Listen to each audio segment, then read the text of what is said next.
நாயகம் ஸல்லல்லாஹு அலைஹி வஸல்லம் அவர்கள் ரமலானுடைய 3வது பத்தை வந்துவிட்டார்.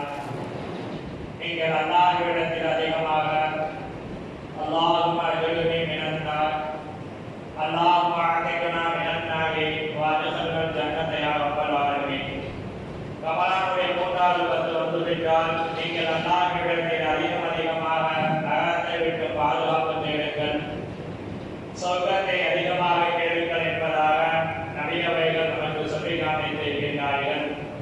அதன் அடிப்படையிலே இந்த ரமலானுடைய 3வது பத்திலே அதிகமாக நாம் நரகத்தை விட்டு பாதுகாப்பு தேடுவோம், சொர்க்கத்தை கேட்போமாக. அல்லாஹ்வின் நல்லடியார்களே, இந்த ரமலானுடைய 3வது பத்து ஒரு புனிதமான ஒரு பத்து. இஅ்திகாஃப் என்று சொல்லக்கூடிய இந்த ரமலானுடைய கடைசி பத்து. நபிகள் நாயகம் ஸல்லல்லாஹு அலைஹி வஸல்லம் அவர்கள் இந்த ரமலானுடைய கடைசி பத்திலே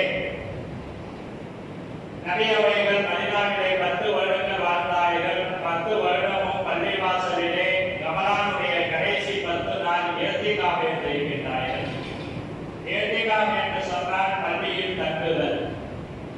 பள்ளியிலே தங்குவதற்கு பெயர்தான் இஅ்திகாஃப். நபி அவர்கள் கடைசி 10 நாட்களும் பள்ளிவாசலிலே அவர்கள் இஅ்திகாஃப் செய்கின்றார்கள். அது சுன்னத்தாக ஆக்கப்பட்டிருக்கின்றது.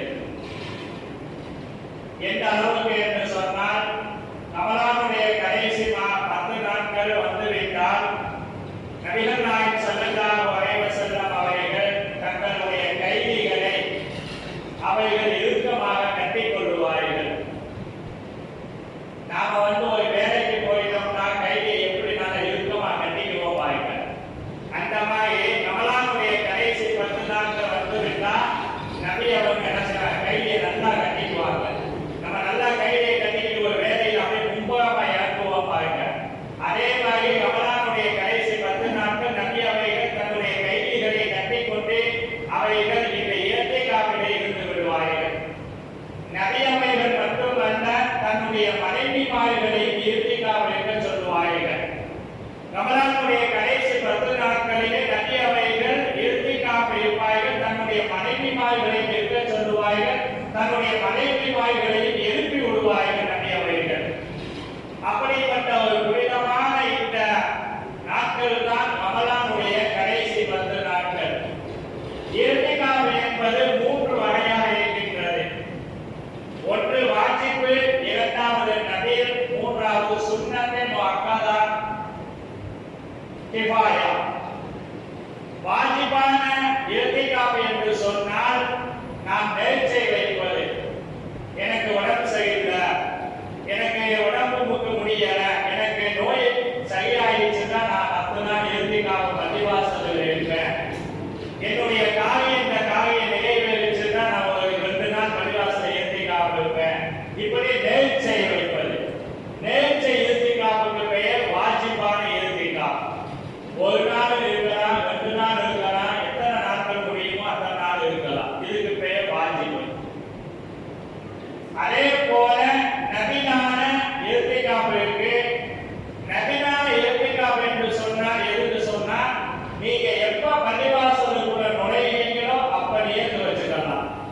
யாருன்னா நான் இந்த பள்ளிவாசல நுழைஞ்சதிலிருந்து நான் வெளியில போவதைக்கு நான் இஅ்திகாஃப் இருக்கின்றேன்.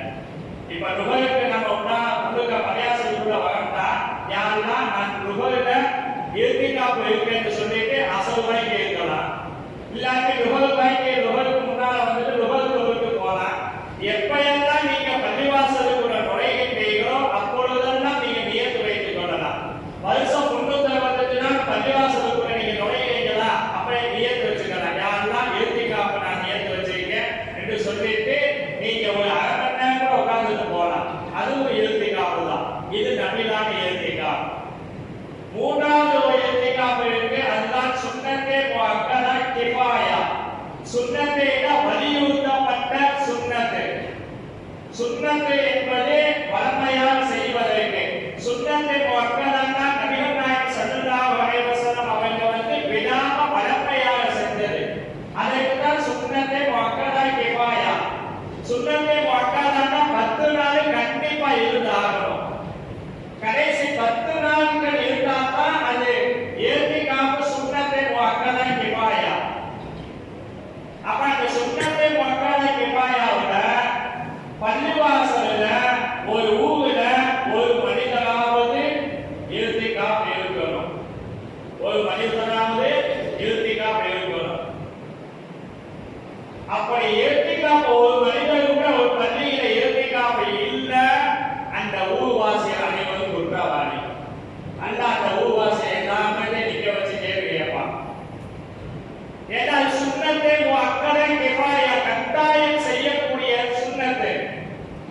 எப்படி ஒரு ஊர்ல வந்து ஒரு ஜனாசா வந்துச்சுன்னா அந்த ஜனாசாவை 2 பேர் கலந்து கொண்டா கூட அந்த ஜனாசா தொழுவு கூடிடும்.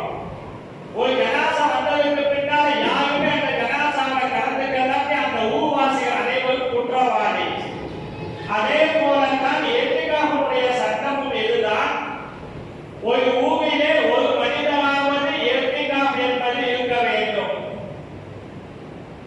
ஒவ்வொரு ஊர்களிலும் 10 நாட்கள் ஏத்திகாஃப் இருக்கின்றார்கள். அதுதான் சுன்னத்தே முஅக்கதா, வலியுறுத்தப்பட்ட சுன்னத்து. ஒரு நாளைக்கு இருக்க 2 நாளைக்கு இருக்க அது சுன்னத்தே முஅக்கதாவா ஏற்றுக்கொள்ளப்படாது. அது நபிலாகத்தான் ஏற்றுக்கொள்ளப்படும். எல்லா ஊரையும் ஒரு நாளைக்கு 2 நாளைக்கு ஒரு நாளைக்கு லீவு, இன்னைக்கு சனிக்கிழமை ஞாயிற்றுக்கிழமை லீவு, நான் ஒரு நாள் ஏத்திகாஃப் எடுத்துட்டு போவேன், 2 நாள் ஏத்திகாஃப் எடுத்துட்டு போவேன், இதெல்லாம் நபில சேர்ந்தது. இது வந்து சுன்னத்தே முஅக்கதாவாக ஏற்றுக்கொள்ளப்படாது.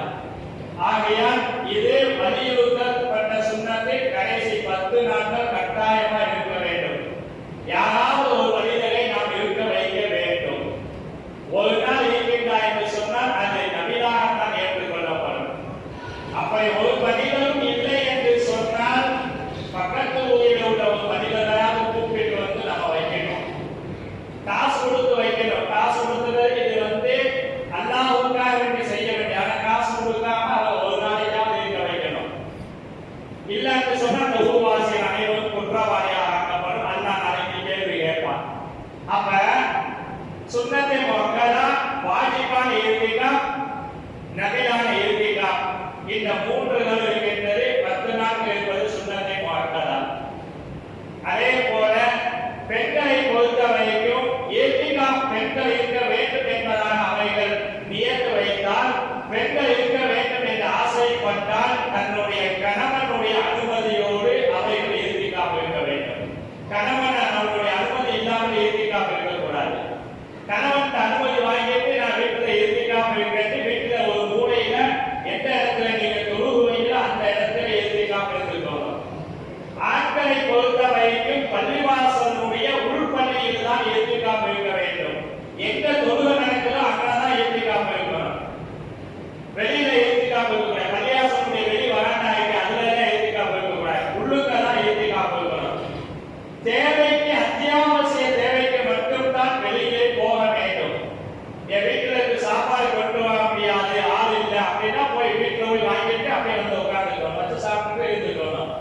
அத்தியாவசிய தேவை, பள்ளிவாசலுக்குள்ள பாத்ரூம் இல்லையா, வெளியில பாத்ரூம் இருக்குன்னா பாத்ரூம் போயிட்டு உள்ளுக்கு வந்து உட்காந்துக்கணும். ஏத்திகாஃபுடைய நோக்கம் என்ன? அல்லாஹ்வுக்கு நமக்கு மட்டும் தொடர்பு இருக்க வேண்டும். ஏத்திகாஃப் இருந்தால் ஏத்திகாஃப் இருந்து கொண்டே தூக்கி தூக்கி எந்திரிக்க கூடாது. ஏத்திகாஃப் என்றால் திக்ர் ஓத வேண்டும், குர்ஆன் ஓத வேண்டும், தொழுக வேண்டும், எல்லா அமல்களும் செய்ய வேண்டும், தூங்கவும் செய்ய வேண்டும். ஒரு நாள் ஏத்திகாஃப் இருக்கட்டா ஒரு நாள் ஃபுல்லா தூக்கி தூக்கி எந்திரிக்க கூடாது. அது வீட்டிலே தூக்கி எந்திரிச்சு போயிடலாம். அது ஏத்திகாஃபாக ஏற்றுக்கொள்ளப்படாது. உட்கார்ந்து ஒரு மணி நேரம் ஓதணும், தஸ்பீஹ் ஓதணும், திக்ர் ஓதணும், துஆ கேட்கணும், ஏதாவது இஸ்லாம் புத்தகத்தை எடுத்து படிக்கணும், எதையாவது செஞ்சுக்கிட்டு இருக்கணும். அதே போல பள்ளிவாசலில் யாராவது வந்தால் உட்கார்ந்து பேசிக்கிட்டு இருக்கக்கூடாது. ஏத்திகாஃப் இருந்து கொண்டு யாரிடத்திலும் அதிகமாக பேசிக் கொண்டிருக்கிற அத்தியாவசிய தேவைக்கு பேசலாமே தவிர வீண் பேச்சு, வெட்டி பேச்சு ஏத்திகாஃப் இருந்து கொண்டு பேசிக் கொண்டிருக்கக்கூடாது. அதே போல ஏத்திகாஃப் இருந்து கொண்டு போனை பொழுதுக்கு போன் பேசிக்கிட்டு இருக்கக்கூடாது. போனெல்லாம் ஏத்திகாஃபுடைய நோக்கம் என்ன? உலகத்தினுடைய எல்லா விஷயங்களையும் ஓரம் கட்டிவிட்டு ஒதுக்கிவிட்டு அல்லாஹ்வுக்காக வேண்டி பள்ளியில் இருக்கின்ற அல்லாஹ்வுக்கு எனக்கு மட்டும்தான் தொடர்பு.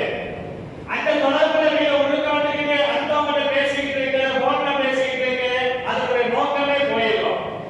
அப்ப இப்படிப்பட்ட விஷயங்களை எல்லாம் ஏத்திகாஃப் இருப்பவைகள் அதை கடைபிடித்துக் கொள்ள வேண்டும். பெண்கள் வீடுகளிலே இருந்தால் அவைகள் தொழுகக்கூடிய அந்த இடத்தில் அவர்கள் ஏத்திகாஃப் இருந்து கொள்ளலாம். சமைக்க வேண்டும் என்று சொன்னால் அவைகள் சமைத்துக் கொள்ளலாம்.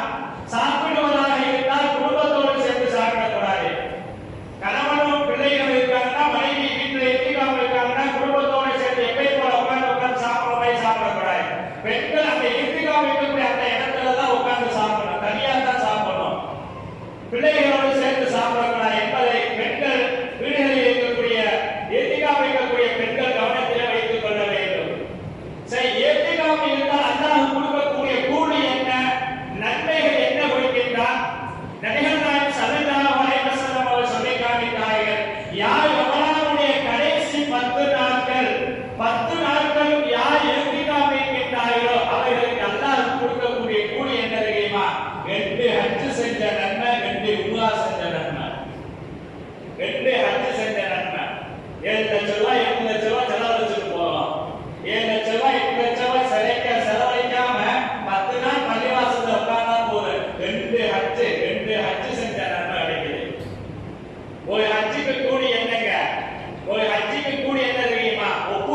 ஒப்புக்கொள்ளப்பட்ட ஹஜ்ஜுக்கு கூலி சொர்க்கம்.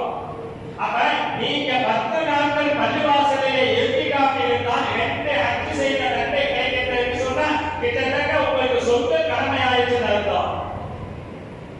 சொர்க்கம் கிடைச்சு போச்சு உலகத்திலேயே. 2 உம்ரா செஞ்ச நன்மை அல்லாஹ் கொடுக்கின்றான்.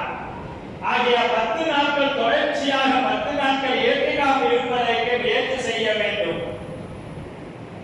அதே போல நபிகள் நாயகம் ஸல்லல்லாஹு அலைஹி வஸல்லம் அவர்கள் சொல்லி காமித்தார்கள், யாராவது